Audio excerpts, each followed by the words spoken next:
ഓം നമ ശിവായ. ജ്യോതിഷ രത്നം ചാനലിലേക്ക് ഏവർക്കും സ്വാഗതം. ഈ വീഡിയോയിൽ കന്നി ലഗ്നത്തിൽ ജനിച്ചവരുടെ ശുഭഗ്രഹങ്ങളും അശുഭഗ്രഹങ്ങളും ഏതൊക്കെ എന്നും ആ ഗ്രഹങ്ങൾ ഏതൊക്കെ കാലയളവിലാണ് ജാതകർക്ക് ശുഭഫലങ്ങളും അശുഭഫലങ്ങളും പ്രദാനം ചെയ്യുന്നതെന്നും പറയുന്ന പുതിയ ഒരു വീഡിയോയിലേക്ക് ജ്യോതിഷ വിഷയങ്ങളോട് താൽപ്പര്യവും വിശ്വാസവും ഉള്ള ഏവരെയും ഒരിക്കൽ കൂടി സ്വാഗതം ചെയ്യുന്നു, ക്ഷണിക്കുന്നു. ആദ്യം കന്നി ലഗ്ന ജാതകർക്ക് ലഗ്ന ഭാവത്തിൻ്റെയും 10ാം ഭാവത്തിൻ്റെയും അധിപൻ ബുധനാണ്. ഇവിടെ ലഗ്നാധിപനായ ബുധൻ ശുഭഗ്രഹമാണ്. എന്നാൽ 10ാം ഭാവാധിപത്യം ലഭിച്ചപ്പോൾ കേന്ദ്രാധിപത്യമാകയാൽ ബുധൻ ശുഭഗ്രഹമായതിനാൽ പാപഗ്രഹമായി മാറിയിട്ടുണ്ടെങ്കിലും ലഗ്നാധിപനാകയാൽ ബുധൻ ജാതകന് ദോഷമൊന്നും ചെയ്യുകയില്ല.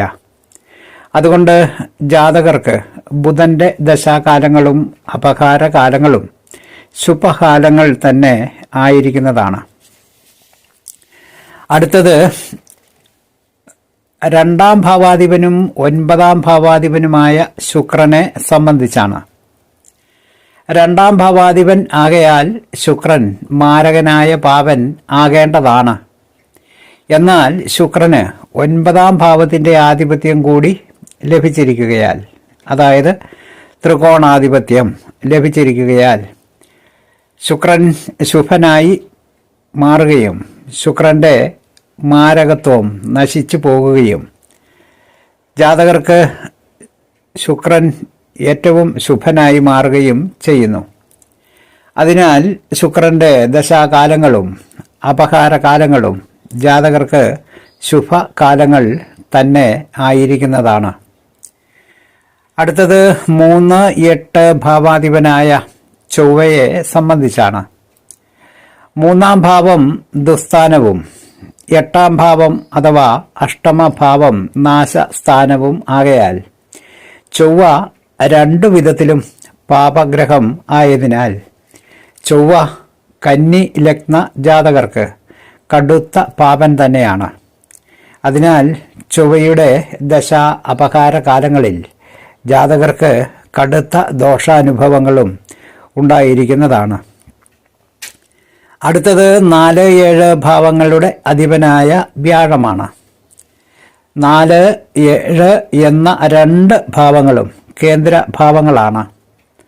വ്യാഴം എന്ന ശുഭഗ്രഹത്തിന് കേന്ദ്രഭാവത്തിൻ്റെ ആധിപത്യം വന്നപ്പോൾ വ്യാഴം കടുത്ത പാപഗ്രഹമായി മാറി. അതിനാൽ വ്യാഴത്തിൻ്റെ ദശാകാലങ്ങളും അപകാരകാലങ്ങളും കന്നി ലഗ്ന ജാതകർക്ക് കടുത്ത ദോഷാനുഭവങ്ങൾ ഉണ്ടാകുന്ന കാലമായിരിക്കും. അടുത്തത് 5, 6 ഭാവാധിപനായ ശനിയെ സംബന്ധിച്ചാണ്. 5ാം ഭാവം ത്രികോണ ഭാവമാണ്. എന്നാൽ 6ാം ഭാവം ദുസ്ഥാനവും ആണ്. അതിനാൽ ഒരു ത്രികോണഭാവവും ഒരു ദുസ്ഥാനവും വന്നതിനാൽ ശനി ജാതകരെ സംബന്ധിച്ചിടത്തോളം ശുഭ അശുഭ സമത്വം ഉള്ള ഗ്രഹമായിരിക്കും.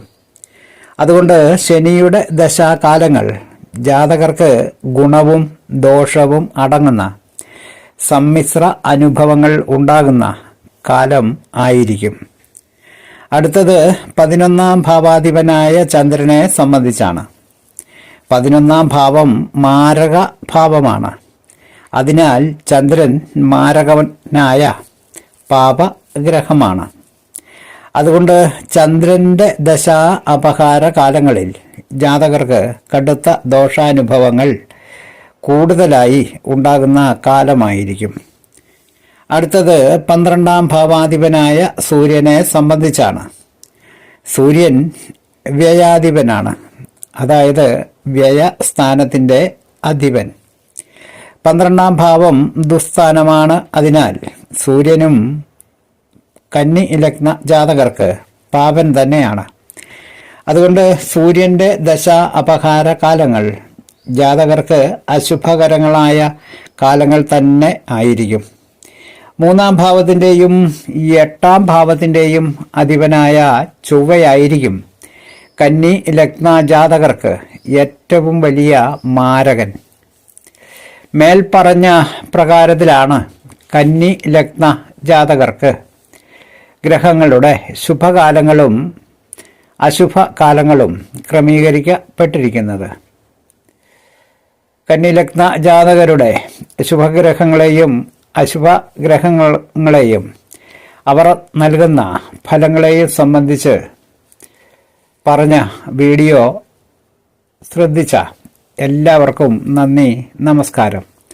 തലക്കുറി, ജാതകം, വിവാഹപ്പൊരുത്തം, മുഹൂർത്തം, പ്രശ്നം തുടങ്ങിയ ജ്യോതിഷ സംബന്ധമായ സേവനങ്ങൾക്ക് 9625232894 എന്ന ഫോൺ നമ്പറിലോ വാട്സപ്പിലോ ബന്ധപ്പെടാവുന്നതാണ്. സ്നേഹപൂർവം, മോഹനൻ ജ്യോത്സ്യർ, ജ്യോതിഷ ആചാര്യ. ഓം നമഃ ശിവായ.